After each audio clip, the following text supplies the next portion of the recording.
Let's talk about photosynthesis. Photosynthesis is the scientific process by which chlorophyll-containing plants in sunlight obtain carbon dioxide and release oxygen into the atmosphere. Chloro, what? Did you follow that? Nope. I wonder how Clarice and Arthur are doing in Miss Allison's class. This is a plant.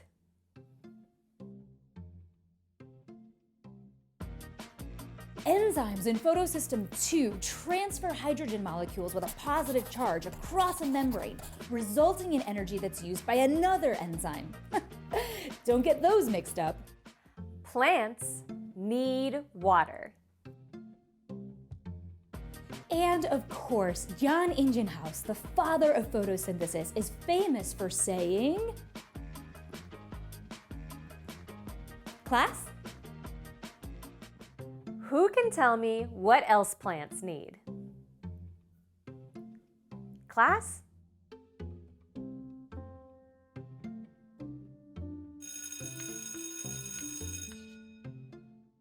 Hey, Miss Allison, how did your photosynthesis lesson go today?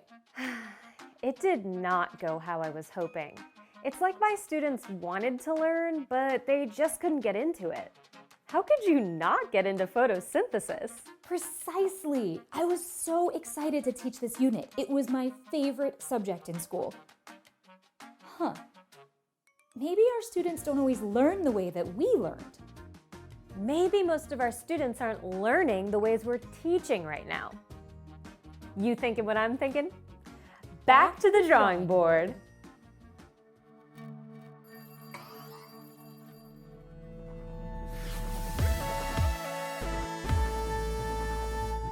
Welcome to Launch Your Classroom. I'm Kyle Pope. One of the fundamental principles in the U.S. education system is that every child can learn. And as teachers, I think we can all readily agree that this is a worthy goal. However, with a wide range of academic abilities and learning styles, meeting this objective may not be as straightforward as it sounds. Consider teaching a passage from a short story to a student reading above grade level at the same time as a student who is just beginning to learn the English language. Using the same method for these two students will result in frustration for both of them. A one-size-fits-all approach simply will not work. In order to meet the needs of our diverse students, teachers must be prepared to differentiate their instruction. When teachers account for students' strengths and shortcomings, along with interests, they can plan activities that support student learning styles and abilities. So today on Launch Your Classroom, we're going to share some effective methods for instructional differentiation. Let's get started by taking a look at 3 specific types of learners who need differentiation. When teachers differentiate their instruction, they modify their lessons to meet the individual needs of their students. So here's the big question: who requires differentiation? All students learn in unique ways. However, there are 3 groups you should pay particular attention to when you plan differentiated lessons in your class. Number 1, students with special learning needs. Look closely at the individual education programs of your special needs students to give them additional support. Often, you can keep these students on pace with their classmates by reading aloud to them when they request it. Supplementing reading with illustrations and audiobooks will support their comprehension too.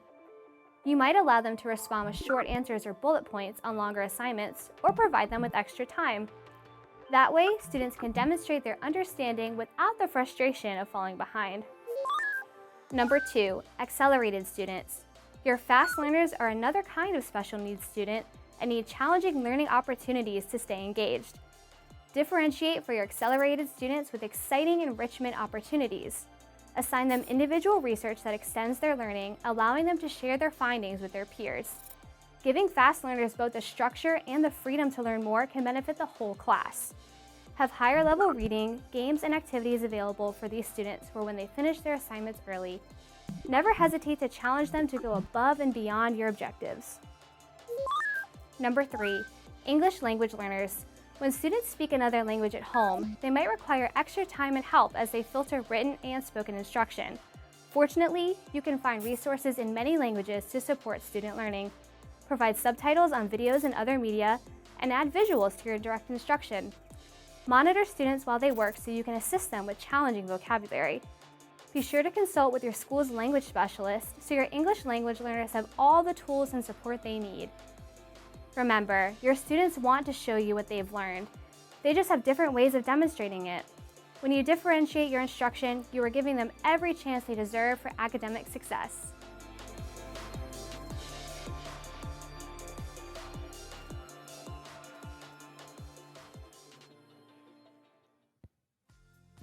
Using differentiation for reading and writing tailors your lesson to the individual students who take longer to read and comprehend your material. Here are some strategies you can use to make sure every student is learning and engaged with your instruction. During a reading assignment, be on the lookout for signs that students may be having trouble.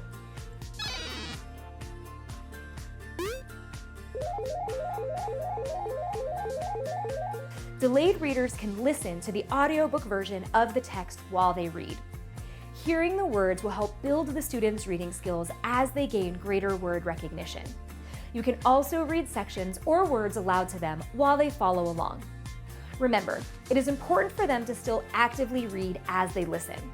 The audio is there to assist, not replace their reading. Before you begin a new lesson, make a list of challenging words students are likely to encounter in their reading. Provide simple definitions and illustrations to explain these words and go over them with your students. Give your English language learners a translation dictionary to use as needed. This will give students the autonomy to take their learning into their own hands and give you time to help other students. Graphic organizers are an excellent way for students to structure their thoughts. These tools help them to organize and visualize their ideas. During timed assignments, delayed writers can use them in place of essay responses. Then, later, they can build off of them and write out their answers in a relaxed environment. As your students use these graphic organizers, they will grow as writers and learn to assemble their thoughts effectively. Differentiation addresses the diverse learning needs of your students and makes them feel seen, recognized, and respected as individual learners. It gives all of your students access to the content you teach and allows them to best understand the material. Independent reading and writing is the ultimate goal, and using differentiation facilitates that goal by teaching students how to advocate for themselves and work independently for their success.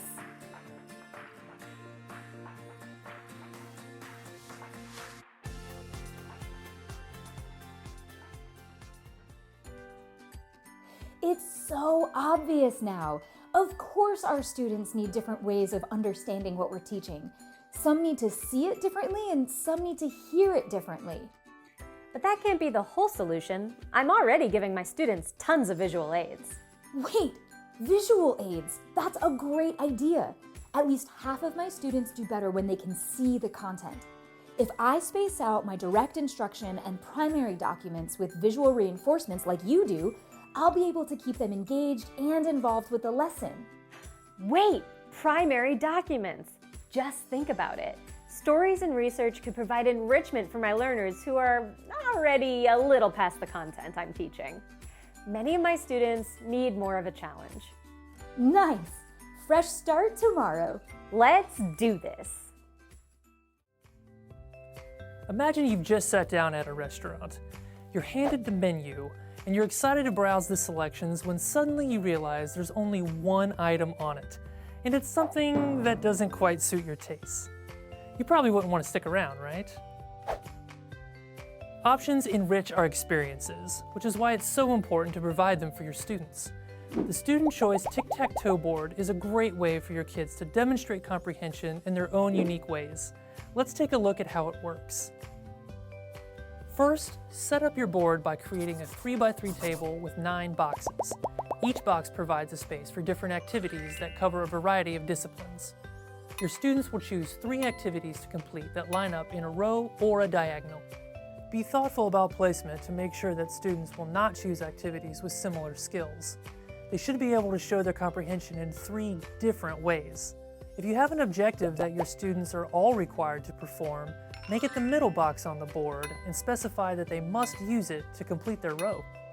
Distribute paper or digital copies of the board to your class. As always, setting expectations will help your students to understand what is required of them. You can do this by discussing and modeling how the tic-tac-toe board works. Once your students understand the activity, you will have more time to assist, monitor, and praise them without having to explain the steps over and over.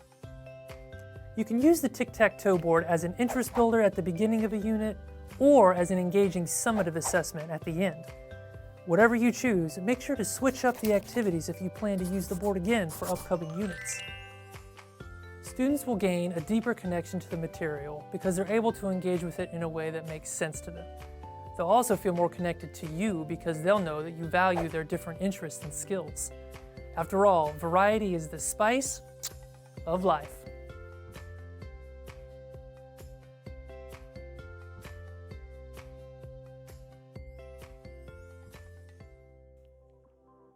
There are several types of differentiation: teacher-led, student-selected, and legally mandated. Wait, legally mandated? Yes. The IEP, or Individualized Education Program, is a legally binding document. It details the student's academic and functional strengths and weaknesses and provides a plan to help them succeed. Whether you work as a general education or special education teacher, IEPs are an important part of your professional practice.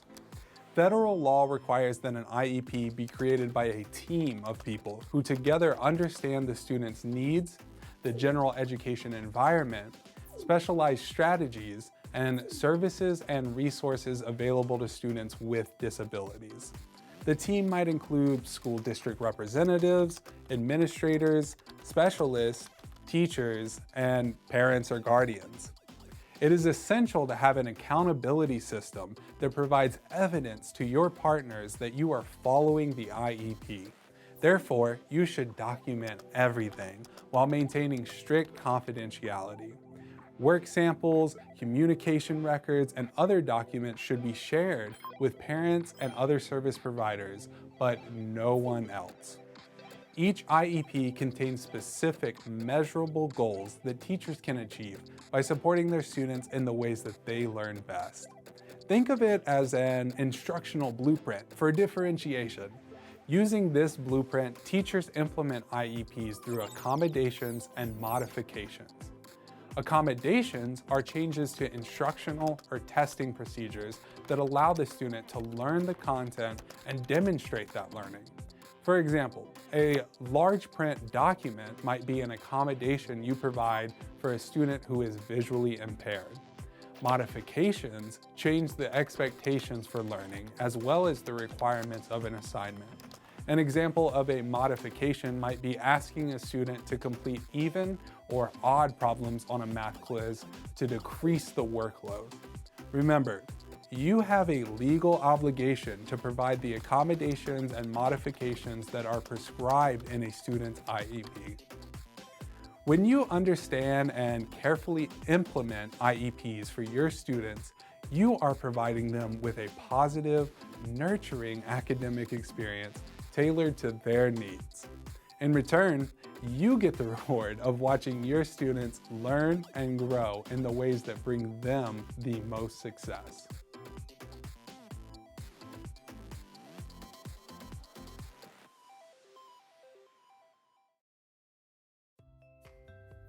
Students are a diverse group with a variety of interests, abilities, and learning styles.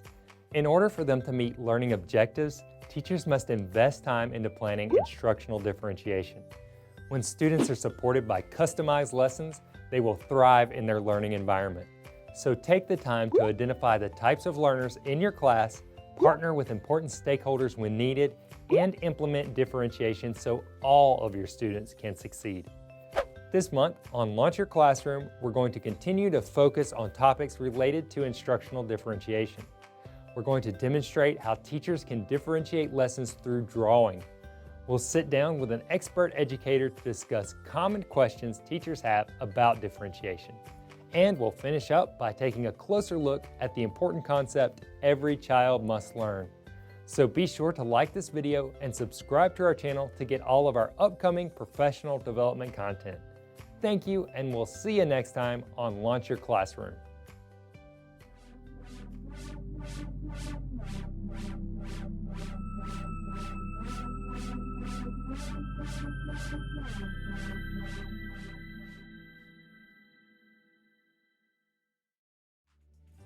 Let's try this again.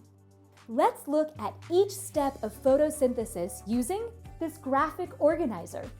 You can illustrate your own version in your notes to help you remember that it's a cycle. Oh, it's a cycle. That makes more sense. And did you know plants aren't the only life forms that use this? Some slugs, flying insects, and even lizards do too. Whoa! Do humans photosynthesize? Would I turn green if I did? Awesome! I'm so glad you asked, because today you'll have a choice of several different exciting research activities ready to explore these questions and more. So whether you choose a slideshow, a song, or a labeled map, you'll be sharing something new and individualized with all of us. So make it your own.